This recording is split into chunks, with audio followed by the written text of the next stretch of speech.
தூத்துக்குடி பிரச்சனை அது என்ன அப்படிங்கிறத கண்டிப்பாக இந்த பதிவில் நம்ம பேசி ஆக வேண்டும். ஆகாஷினுடைய இன்னொரு திருப்பங்கள் அப்படிங்கிறத பற்றி பேசி ஆகணும். பெட்ரோல் டீசலினுடைய தட்டுப்பாடு ஏன் அப்படிங்கிறத பற்றி பேசி ஆகணும். அதை விட ரொம்ப முக்கியமாக இன்றைக்கி நிறைய பிரச்சனைகள் நடந்திருக்கு, அதெல்லாம் பற்றி பேசி ஆகணும்.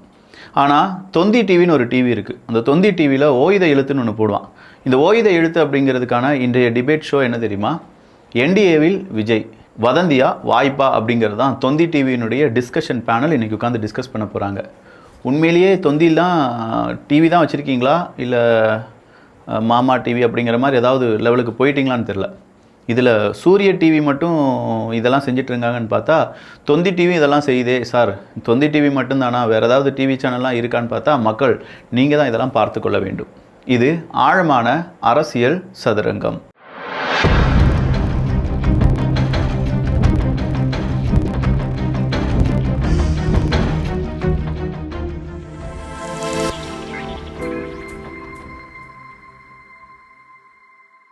ஃபஸ்ட்டாக நம்ம பேச வேண்டியது என்ன தெரியுமா? தமிழ்நாட்டில் என்ன சார் நடந்துட்டுருக்கு அப்படிங்கிற ஒரு கேள்வி தான். இந்த கேள்வியை கேட்டாலே ஆளும் அரசாங்கத்துக்கு எதிராக நீ பேசுகிறியாடா விக்கி அப்படிங்கிற மாதிரி கருத்துக்கள் வருது. சார், ஆளும் அரசாங்கத்துக்கெலாம் கிடையாது, மக்களுக்காக பேச வந்திருக்கேன். நான் சொல்லக்கூடிய விஷயங்களை கொஞ்சம் நல்லா கவனித்து பாருங்கள். பெட்ரோல் டீசல், அங்கே பெட்ரோல் பங்கினுடைய ஒரு சங்கம் இருக்குது. அந்த சங்கத்தினுடைய முக்கியமான நபர் ஒருத்தர் சொல்கிறார் தட்டுப்பாடே கிடையாது. எங்கேருந்து உங்களுக்கு இந்த நியூஸ் கிடைச்சிச்சு? ஏன் இந்த தட்டுப்பாடுன்னு சொல்லி மக்கள் பயப்படுறீங்க அப்படின்னு சொல்லி கேட்குறார். சார், தட்டுப்பாடுன்னு என்ன தெரியுமா? ஒன்றுமே கிடையாது. 5 லிட்டர் பெட்ரோல் டீசல் வாங்க போகிற இடத்துல உங்களுக்கு 2 லிட்டர் மட்டும்தான் கிடைக்குது, 3 லிட்டர் இல்லைன்னு சொன்னால் அது தட்டுப்பாடு. இங்கே என்ன நடந்துட்டு இருக்கு தெரியுமா? 5 லிட்டர் தேவைப்படக்கூடிய இடத்துல 25 லிட்டரை நீங்கள் உங்களுடைய வாட்டர் கேன்லையும் குடத்துலையும் அங்கே இருக்கக்கூடிய தண்ணி கேன்லையும் கொண்டு போயிட்டு வீட்டுக்குள்ளே கொண்டு வச்சுருக்கீங்க பார்த்தீங்களா? இது பேர் தட்டுப்பாடு கிடையாது. ஐயோ எனக்கு கிடைக்காம போயிருமோ, அவனுக்கு கிடைச்சிருமோ, பக்கத்து வீட்டுக்காரனுக்கு கிடைச்சிருமோ, நாளைக்கு 1000 ரூபாயாக மாறிடுமோ அப்படிங்கிற அந்த பயம்தான். இந்த பயம் என்ன செய்யும் அப்படிங்கிறத நல்லா புரிஞ்சுக்கோங்க. நிறைய பேரை பதுக்க வைக்கும். இன்றைக்கி 2 பேர் அரெஸ்ட் பண்ணியிருக்காங்க. எத்தனை பேரை? 2 பேர். எத்தனை கேஸ் சிலிண்டர் அவங்கக்கிட்ட இருந்துச்சு தெரியுமா? கிட்டத்தட்ட 398 கேஸ் சிலிண்டர் அப்படிங்கிறத பிளாக்ல விற்பதற்காக வைத்திருந்த 2 நபர்களை அரெஸ்ட் பண்ணி அவங்களுக்கு எதிராக குண்டாஸ் அப்படிங்கிறது பாய்ந்திருக்கிறது. வெறும் 2 பேர் நினச்சா 398 கேஸ் சிலிண்டரை பதுக்க முடியுங்கிறது தமிழ்நாட்டில் இன்றைக்கி சர்வசாதாரணமாக நடந்திருக்குங்கிறது உங்களால் மறுக்க முடியுமா?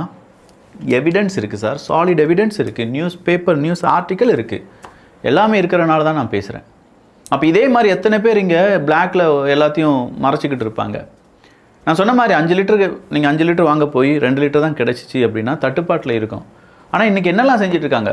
தண்ணி குடிப்போம் பார்த்தீங்களா, அந்த வாட்டர் கேன், அதை தூக்கிட்டு வந்துட்டு எப்போ வந்து 20 லிட்டர் போடு, வெள்ளை டின்னை கொண்டு போடு, 10 லிட்டரு போடு, 5 லிட்டரு அக்வாஃபி, நான் தண்ணி குடிக்கிற அந்த 5 லிட்டரா 10 லிட்டர் பேக்லாம் இருக்குல்ல, 5 லிட்டர் பேக்கெட் வந்து போடு, பெட்ரோலை போடு. திட்டுறாங்க போடலைன்னா. ஏன்பா இப்படி பண்றீங்க? ஸ்டாக்லாம் இருக்குப்பா, யார்ப்பா சொல்றது? பொய்யான தகவலுக்கு இப்படி அலப்பற பண்ணலாமாப்பா? உங்க ஸ்டாக்லாம் இருக்கு, ஸ்டாக் இல்லன்னு எந்த நியூஸ் வந்துச்சு? அந்த அக்கா சொல்லுது, யாருடா நீங்க கோமாளிகளா? இங்கே பெட்ரோல் டீசலுக்கு தட்டுப்பாடு கிடையாது, ஸ்டாக் வந்துட்டு இருக்கு, உங்களுக்கு யார் சொன்னா அப்படின்னு சொல்லி கேட்குறாங்க அந்த அக்கா. இல்லை தட்டுப்பாடு தான், ஐயோ அப்படின்னு சொல்லி இந்த மக்கள் எல்லாம்.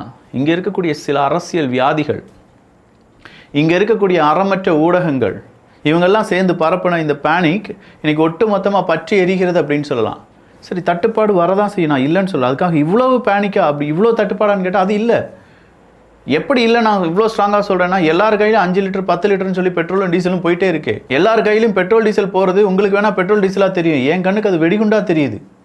ஒரு சின்ன ஸ்பார்க்கு போதும், மொபைல் ஃபோனை கிட்ட வச்சு பேசினா போதும். ஏன் நம்ம பெட்ரோல் ஸ்டேஷனுக்கு போகும்போது மொபைல் ஃபோனை ஆஃப் பண்ணுங்க, சுவிட்ச் ஆஃப் பண்ணுங்க அப்படின்னு சொல்கிறாங்க? வீட்டுக்குள்ளே கொண்டு வைக்க போகிறாங்க 10 லிட்டர் 5 லிட்டரு. ஏதாவது ஒரு குழந்தை தட்டி விட்டு திடீர்னு அங்கே அம்மா சமைச்சிட்டு இருந்தாங்கன்னா என்ன ஆகும் தெரியுமா? பும் அப்படிங்கிற ஒரு சவுண்டு மட்டும்தான் கேட்கும். அந்த கேஸ் அப்படியே ஸ்ப்ரெட் ஆகி அந்த அப்படிங்கிற சவுண்டில் எல்லாம் தீப்பற்றி எரிஞ்சு சாம்பலாக போயிடுவாங்க. இந்நேரம் இது அரசாங்க மீடியாக்கள், ரேடியோ ஸ்டேஷன் எல்லாருமே சொல்லியிருக்கணும், வீட்டில் யாரும் பெட்ரோல் டீசலை இப்படி பதுக்கி வைக்காதீங்க, ஒருவேளை அது இப்படி தீப்பற்றி எரிந்தது என்றால் உங்கள் எல்லாருக்குமே ஆபத்து அப்படின்னு அவங்க சொல்லி கொடுத்துருக்கணும். அரசாங்கம் சொல்லிச்சா? அரசாங்கம் அதை எப்படி சொல்லும்?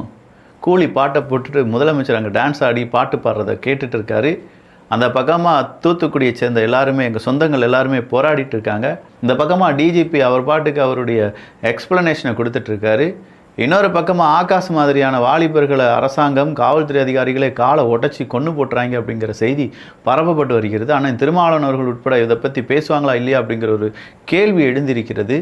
இதுக்கு நடுவில் நாம் எப்படியா உண்மையெல்லாம் பேச முடியும் அப்படிங்கிற மாதிரி இருக்குது.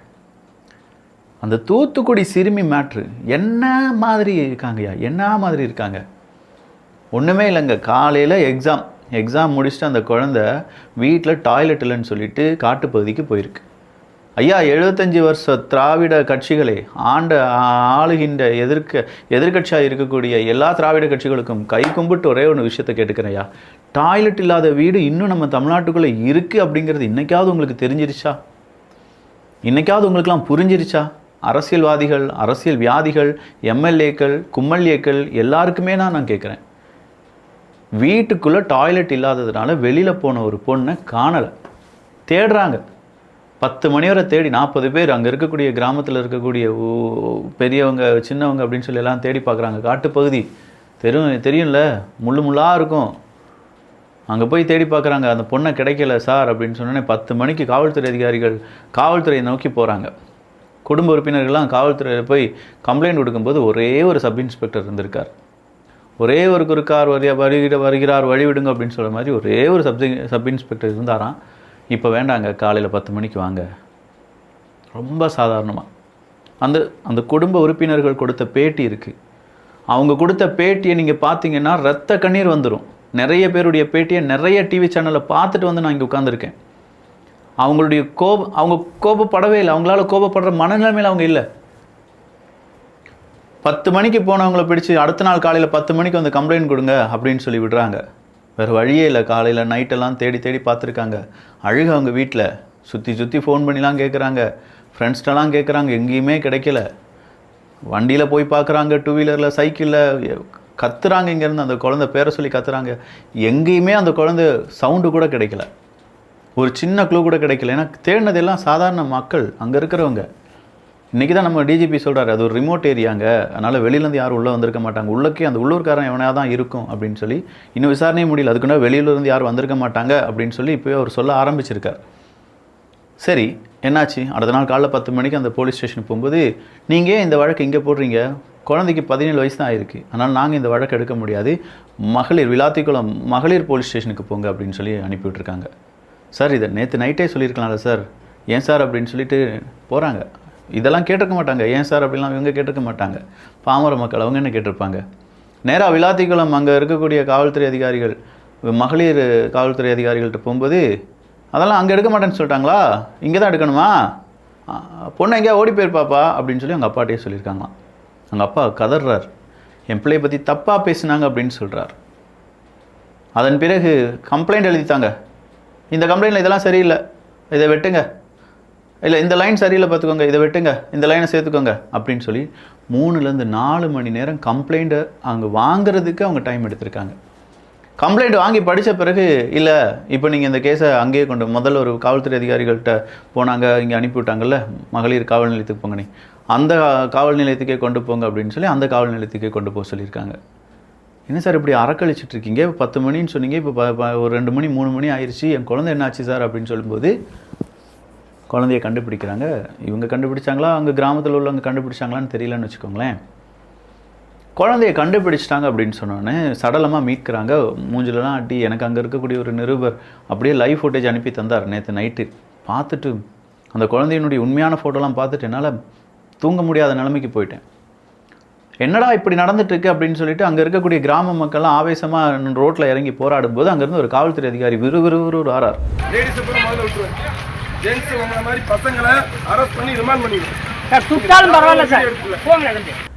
டேய், பொண்ணுங்களாம் விட்டுருவேன், நீ அவன் போராடிட்டு இருக்கக்கூடிய இளைஞர்கள் உங்களெல்லாம் பிடிச்சிட்டு போய் காவல்துறை வேலையை செய்ய விடலை, பப்ளிக் நியூசன்ஸ் அப்படின்னு சொல்லி உன் மேலே கேஸை போட்டுருவேன் பார்த்துக்கோ அப்படின்னு சொல்லி மிரட்டுறார். எப்படி மிரட்டுறாரு? இளைஞர்கள் நீங்கள் வேலைக்கு போக முடியாமல் நான் உன்னை வச்சிருவேன், உன் மேலே கேஸை போட்டுருவேன், காவல்துறை அதிகாரிகளை வேலை செய்ய விட மாட்டேங்க அப்படின்னு சொல்லி நாங்கள் கேஸ் போட்டுருவேன் அப்படிங்கிறார். நான் நீதிமன்றத்திடம் இதை ஏதாவது ஒரு நீதிபதி கேட்பதாக இருக்கும் பட்சத்தில் ஒரே ஒரு விஷயத்தை கேட்டுக்கிறேன் ஐயா, அந்த காவல்துறை அதிகாரி எங்களை எப்படி மிரட்டுறாரு? காவல்துறை அதிகாரிகளை வேலை செய்ய விட மாட்டேங்கிங்க, காட்டுக்குள்ளே தான் நடந்திருக்கு, அப்போ எவனோ ஒருத்தன் தான் இதை செஞ்சுருக்கீங்க, அவனை காப்பாற்றுறதுக்கு தான் நீங்கள் போராடிட்டு இருக்கீங்களா அப்படிங்கிற சந்தேகம் எனக்கு வருது அப்படின்னு சொல்லி மிரட்டுறார். நாம் என்ன கேட்குறோம்? காவல்துறை அதிகாரிகள் வேலையே செய்யலையே, காவல்துறை அதிகாரிகளை வேலையை செய்ய விடாமல் தடுத்தா எங்களுக்கு என்ன தண்டனையோ, வேலையே செய்யாத காவல்துறை அதிகாரிகளுக்கு தண்டனை என்னப்பா அப்படிங்கிற ஒரு கேள்வி இருக்குல்ல. அது என்ன நீங்கள் தான் பார்க்கலையா? யாரை அங்கே போய் அந்த விளாத்திக்குளம் மகளிர் காவல்துறை அந்த காவல் நிலையத்தில் இருந்த அவங்கள தூக்கிட்டாங்கல்ல, என்ன சஸ்பெண்ட் தானே பண்ணியிருக்கீங்க? அதுதான் ஓரிரு நாட்களில் புது போஸ்டிங் போட்டு எங்கேயாவது அனுப்பி விட்ருவீங்களா அப்படிங்கிற மாதிரி தானே இருக்குது. இப்போ மக்கள் கேட்கக்கூடிய கேள்வி இதுதான். மக்களை மிரட்டுறாங்க காவல்துறை அதிகாரி. நான் எல்லா காவல்துறை அதிகாரிகளையும் சொல்லலை. ஸோ அது காவல்துறை அதிகாரிகளை ஈகோ டச் பண்ணிடாமல், அது வேறு வம்பு. அவங்களுடைய ஈகோவை நம்ம டச் பண்ணிட்டோன்னா எந்த வகையில் நம்ம அடுத்த கட்டை நம்மளை இரையாக்குறது அப்படிங்கிறதுலாம் அவங்க தெளிவாக யோசிப்பாங்க. நாம் சாதாரண விஷயமாக கேட்குறோம், எங்கே இப்படி ஒரு அலக்கழிச்சிருக்கீங்க, அப்படி அலக்கழிச்சவங்கள நைட்டோடி நைட்டாக ஒரு காவல்துறை அதிகாரி ஒரு 2 பேருக்கு கூப்பிட்டு இப்போ மக்கள் போராடுறாங்கன்னு சொன்னோன்னே அங்கே 100-120 காவல்துறை அதிகாரிகள் குவிக்கப்பட்டிருக்கிறார்கள். இதில் ஒரு 10 பேரை நீங்கள் குவிச்சிருந்தீங்கன்னா ஒருவேளை அந்த பிள்ளையை உயிரோடி கண்டுபிடிச்சிருக்கலாமோ அப்படிங்கிற ஒரு கேள்வி வருதில்ல ஐயா. ஐயா, நம்ம வீட்டு குழந்தைன்னு நம்ம விட்டுருமாயா? காவல்துறை அதிகாரி வீட்டில் இருக்க ஒரு குழந்தைன்னு நம்ம விட்டுருமாயா? காவல்துறை அதிகாரிகள் நண்பர்கள் அங்கே இருக்கக்கூடிய எல்லாரையும் கூப்பிட்டு வந்து தேடுன்னு தேடி இருக்க மாட்டோமாயா? அந்த காடு ஃபுல்லாக லைட்டை போட்டு, எமர்ஜென்சி லைட்டை போட்டு, ஜென்ரேட்டர் எடுத்துகிட்டு வந்து ஏதாவது ஒன்று போட்டு ஏதாவது ஒன்று தேடி இருக்க மாட்டோமாயா? நம்ம பாமர மக்கள் நீங்களே சொல்கிறீங்களா ஐயா அது ரிமோட் ஏரியா அப்படின்னு சொல்லிட்டு. அவங்க என்னையா செஞ்சுருப்பாங்க? நைட்டு ஃபுல்லாக எப்படியா தூங்கியிருப்பாங்க? என் பிள்ளை எங்கே இருக்குமோ, உயிரோடி தான் இருக்குமா, கண்டிப்பாக இருக்கும், ஒன்றும் பயப்படாதம்மா, நீ தூங்குமா, காலையில் எழுந்திரிச்சு பார்த்துக்கலாமா அப்படின்னு சொல்லி அந்த நம்பிக்கையில் தானே இருந்திருப்பாங்க. இவ்வளவு முடித்த பிறகு போஸ்ட்மார்ட்டம் ரிப்போர்ட்லாம் வந்த பிறகு தான் எங்களால் எதுவும் சொல்ல முடியும் அப்படின்னு சொல்லி சொல்கிறாங்க. நீ என்ன நடக்க போகுது, என்ன நடந்த என்ன பிரயோஜனம்? அந்த பொண்ணுனுடைய உயிர் வந்துறப்போதா என்ன? இல்லை அந்த பொண்ணு அனுபவித்த அந்த துன்பத்துக்கு அளவு நம்மளால் சொல்ல முடியுமா? இந்த அளவு அந்த பொண்ணு துன்பத்தை அனுபவிச்சிருக்கணும், அளவுலாம் நம்மளால் சொல்ல முடியாதியா? சரி, இது ஒரு புறம் இருக்க. காவல்துறை அதிகாரிகள்லாம் திருச்சிக்கு போயிட்டாங்க, திமுகவினுடைய அந்த ஒரு இதுக்கு போயிட்டாங்க அப்படின்னு சொல்லி இன்றைக்கி மாரிதாஸ் உட்பட நிறைய பேர் என்ன செய்கிறாங்க, அவங்களுடைய வீடியோ வித் எவிடன்ஸோடு போட்டுட்ருக்காங்க. இப்படிலாம் கேட்டு முடித்து எல்லாம் செஞ்ச பிறகு அடுத்ததாக ஆகாஷனுடைய கால் உடைக்கப்பட்டது அப்படிங்கிறது நமக்கு நல்லா தெரியும்.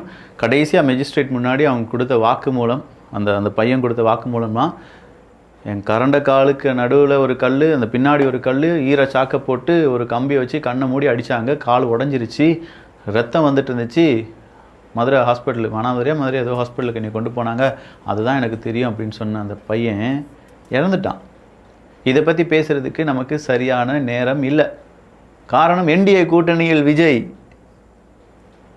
அதுதானே உங்களுக்கு பெருசு. த்ரிஷா விஜய் அதுதானேயா பெருசு. சங்கீதா விஜய் அதுதானேயா பெருசு. உங்களுக்கு வேறு என்னையா பெருசாக நினச்சிட போகிறீங்க நீங்கள்லாம்? ஆகாஷ் SC/ST வழக்கு போடணும் காவல்துறை அதிகாரிகள் மீது அப்படின்னு சொன்னோன்னே நம்ம தமிழ்நாட்டினுடைய வக்கீல் அங்கே அவர் கேட்குறார், அது எப்படி நீங்கள் போடலாம்? அவர் கிறிஸ்டினாக கன்வெர்ட் ஆகிட்டார், அதனால் SC/ST வழக்கெல்லாம் போட முடியாது அப்படின்னு சொல்லி நம்முடைய தமிழக அரசாங்கம் சார்பாக இருக்கக்கூடிய வழக்கறிஞர் ஒரு பாயிண்ட்டை வைக்கிறார். இதே பாயிண்ட்டை பிஜேபிக்காரன் சொல்லியிருந்தான்னு வச்சுக்கோங்களேன், இன்றைக்கி சமூக நீதி பேசக்கூடிய எல்லாருமே ஓடி வந்து கும்மி அடிச்சிருப்பாங்க. ஆனால் இதே விஷயத்த நம்ம திமுக ஆளக்கூடிய தமிழ்நாட்டுடைய சார்பில் ஆஜரான ஒரு வழக்கறிஞர் வச்சிருக்கிறதுனால யாருமே வந்து ஒன்றுமே பேசலை. திருமுருகன் காந்தி அவர்கள் இவ்வளோ பெரிய சிக்கல் நடந்துட்டுருக்கு, இன்றைக்கி அந்த மனுஷன் என்ன தெரியுமா செஞ்சுட்டு இருந்தார்? நானும் நினச்சேன் ஏதோ மக்களுக்காக போராடிட்டு இருக்காருன்னு. ரயில்வே ஸ்டேஷன் அப்போ எங்கெல்லாம் ஹிந்தி இருக்குது அலி, நமக்கு வந்த வேலை இதுதான் அப்படின்னு சொல்லி அடிச்சிட்ருக்கார். சார், 17 வயசு குழந்த, 14 வயசு குழந்த, 2 வயசு குழந்த, 70 வயசு மூதாட்டி எல்லாத்தையும் போட்டு கொண்டுட்ருக்காங்க. ஆகாஷ் லாக்அப் டெத் ஒன்று நடந்திருக்கு. அதெல்லாம் வேணாங்க, வந்தோமா, ஹிந்தி அழிச்சோமா, 4 ஃபோட்டோ எடுத்தோமா, வீடியோவை போட்டோமா, கிளம்பிட்டோமா, கூட்டணி நம்மளும் இருக்கோமா, முடிஞ்சு ஆக நல்லா இருங்க. வேறு என்ன சொல்ல, சிரிச்சுக்கிட்டே நல்லா இருங்கன்னு சொல்லும்போது என் மனசுக்குள்ளே எவ்வளோ கோபம் இருக்கும் அப்படிங்கிறத நீங்கள் கொஞ்சம் யோசிச்சுக்கோங்க. நல்லதை பகிர்ந்து ஷேர் பண்ணி நல்ல சமுதாயத்தை உருவாக்குவோம். நன்றி, வணக்கம்.